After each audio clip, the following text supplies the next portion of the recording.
Welcome back to Just the Facts, y'all. My name is Jimmy, and today we're coming with another Texas Longhorns video. This time, a kind of like recap of the Oklahoma game, and I kind of want to go in the opposite direction in terms of talking about this Texas program, because although I'm not going to put too much stock in this win because how bad Oklahoma is, I am going to give us the credit where it's due.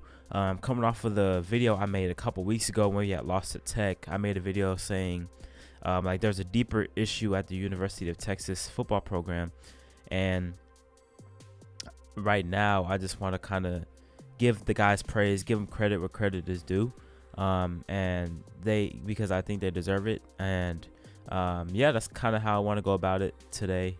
Before we continue, make sure you like, comment, share, subscribe. It's really going to help me grow this channel. Let's get to 1,000 subscribers. Like I said, y'all, more Longhorn content will be out on this channel.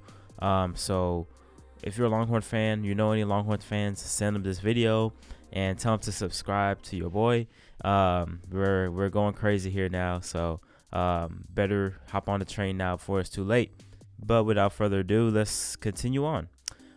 So the Oklahoma game kind of had me somewhat shocked because of the outcome of it being 49-0. Did I think we would win? Yeah, I thought we'd win just because how bad Oklahoma looks, but I would have never thought it would have been like that. And all the years that Texas was bad and Oklahoma was ranked in the top 10, top 5, we never lost to them like that. That was the most scary part of like, okay, like what is going on? Are we way better than we think we are, or is Oklahoma even worse than we think they are? And I think it might be a little bit of both. Quinn Ewers being back obviously shifts that a little bit for us on our side. But I'm going to make this about Texas. I'm not going to get too deep into Oklahoma and what's wrong with them. But Texas, what they did was they came out, executed perfectly, which isn't a rare thing to see under Sark in the first half of these games. Every game, pretty much, we win the first half. If football was a first half game, Steve Sarkisian might be the best coach of all time. The problem was the second half. The second half collapses. The game against Tech collapsed. Obviously, we didn't have Quinn against Bama, but we were settling for field goals in that game. Going back last year, we had 4 or 5 games where we're up at halftime, lost the game. You know what I mean? So that's one thing I really wanted to see this season, especially with Quinn back, was the control in the second half as well. Because we'll be good in the first half. Second half, we'll just lose it altogether. In this game, we kept their foot on their necks, and we kept on attacking them, kept on pushing the ball upfield. Didn't get conservative with the play calling. That's another big thing that we didn't do. Let Quinn play his game, open up the playbook. Obviously, with Hudson, we're not going to do that as much, which kind of frustrated me and a lot of other Texas fans. But the playbook was open. He was allowed to do his thing. And you can see with Sark, when he gets it going, when he dials it in with the play calling, it's just one after the other, because each play before is setting up the next play, and it's absolutely ridiculous. There was a drive there in the second quarter where it might have been the first drive of the second quarter where we went down and scored, but on 4 consecutive plays, we had Keelan Robinson in some type of orbit motion. And the first 2 times we used him as a decoy. The third time we used him on a little swing route, little wheel route. And then on another one, we cleared him out so we can get Xavier Worthy to touchdown. Those 4 plays in a row were absolutely ridiculous. Sark was just in his bag. And I want to give a big shout out to the defense, because I know that's been one of the weak points that we've identified as a team for Texas over the past year and a half or so. I don't think it's a weakness anymore. Yes, we play Oklahoma's backup. I get that. But guess what? We played Tech's backup, and it was a whole different thing. So I want to give the defense their credit because we haven't allowed those really long coverage bust plays, those 40, 50-yard bombs that we see Oklahoma giving up. We're not giving those up. Yeah, we might let teams go 15, 16, 20 plays down the field to get a scoring drive, which still frustrates me, and not getting off the field on third down, but not allowing these explosive plays to kind of shift all this momentum just like that. It's something that I love to see, and it's like refreshing to see because that's all our defense has been known for years, is giving up those deep plays.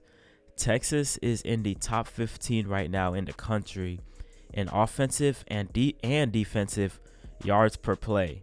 And there are 5 teams that are in the top 15 in both of those categories, offensively and defensively, in terms of yards per play. On the offensive side, getting as most yards as possible for play, and obviously on the defensive side, giving up the least amount per play. Texas, Georgia, Alabama, and Ohio State are the only 4 teams that are in the top 15 of both offensive and defensive yards per play. Texas and 3 teams that are going to be in the college football playoff this year. That brings me to this point. If we've had Quinn the whole 6 games, would we be undefeated? Who knows? We might still lose to Alabama, although I really don't believe that. We maybe don't lose to Tech on the road. Who knows? But what I will say is when we have Quinn, we look unbeatable.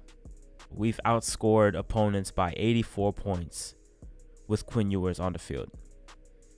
Yeah, the ULM game, we shut out Oklahoma, and then Bama, we were tied at 10 when he essentially came out. He came out before he scored on that drive, but I'll credit that drive to him. We've had 17 drives with Quinn Ewers at quarterback this season. We've scored on 13 of those drives. And one of them was a missed field goal. So Quinn has gotten us an opportunity to score on 14 of 17 drives. I think one he threw a pick versus ULM.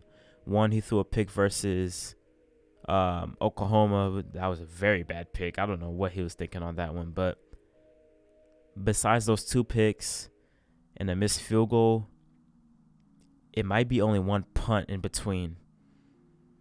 We might have only punted one time with Quinn Ewers at quarterback, I think. Smaller sample size, yeah, I get it, but the point still remains. We're a pretty good team with Quinn Ewers. I'm saying that confidently. And back over to the defense. Besides 2 bad halves of play, the second half against Tech and the first half against UTSA, our defense has been shut down. Yeah, we had the bad fourth quarter against Bama. It's Bama. Kind of gave up something a little bit versus West Virginia in the fourth. We won the game handily. Other than that, can you complain about our defense, really? Yeah, I still don't think we're creating as enough turnovers. We're not forcing teams into mistakes as much. But on our end, we're not making mistakes. I guess we're waiting for the offense to make a mistake, if that makes sense. We've been very sound defensively this year. We're getting home a little bit more now the last couple weeks. I'm seeing that. Jalen Ford deserves a lot of credit. 58 tackles on the year. He's been absolutely amazing. He's been a tackling machine this season. And after a not-so-good start versus ULM, he's definitely turned it on ever since. Our corners are staying on these receivers, not letting them go by them, not having miscommunication, just breakdowns. Jameson getting picks. Jahdae Barron has been amazing this season. Ryan Watts. Anthony Cook has been very good this year. And then obviously the backers, Overshown. He's been great. And then I think in the OU game, T'Vondre Sweat and Keandre Coburn were very disruptive when the game was still kind of in the balance in the early stages. Those guys were destroying the Oklahoma offensive line. So overall, the team looks pretty good right now. It looks really good right now. And obviously that's not even to mention Bijan and Xavier Worthy. Bijan had a great game. Xavier Worthy hasn't even really came on as consistently as he did last year yet. He had a great West Virginia game. He had a touchdown in the Red River shutout. That's what we're going to call it here, man, from at least the next year. The Red River shutout. Not Red River showdown, shootout. No. Red River shutout.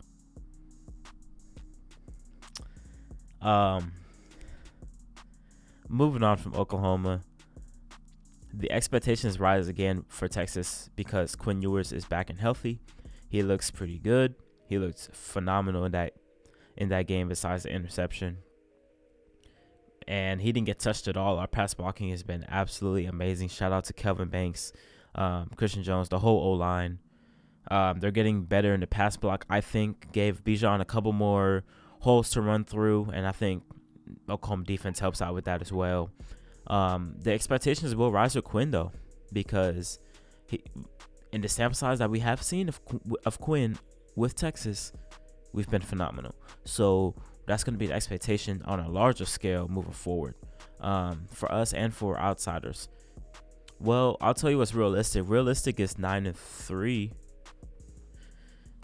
That's realistic if we play like this. Is it the most ideal thing? Probably not. We have a very tough schedule, so I'm resting my laurels on 8-4. 7-5 would be disappointing if we have Quinn the whole time. 8-4 and better, I can live with. The schedule ahead. Obviously we have Iowa State this week. I think that's another pretty easy win, honestly. At Oklahoma State, at Kansas State, bye week. Or we might have a bye week before Kansas State. Yeah, we have a bye week before Kansas State, then at Kansas State, and then home to TCU, at Kansas, and then Baylor at the end. Those are, besides Iowa State, the rest are rank-worthy teams right now. Baylor's not ranked, but I still think they're a very solid team. We're going to have our work cut out for us moving forward. So I think we're just as good as at least most of these teams, though. So it's going to be a bloodbath to Arlington in the Big 12 championship game, but I think we have a good shot at getting there, man. I think we do. Let me know how y'all think Texas is going to do the rest of the season. I think it's kind of looking up for us. I haven't felt this way since 2018, really, about the team in terms of, we're going into this game, we're winning that game. Like, I haven't felt that confident since that season. And now, again, I'm starting to feel confident in us playing these games, beating these teams, and it feels great. That's how it always should feel as a Texas fan, but, we'll see. But y'all let me know what y'all think. What is the record prediction? Would we be undefeated if Quinn Ewers played every single game? Is Bijan in the Heisman mix? Should he be? If we're going to keep on winning and he's going to keep rushing for touchdowns every week.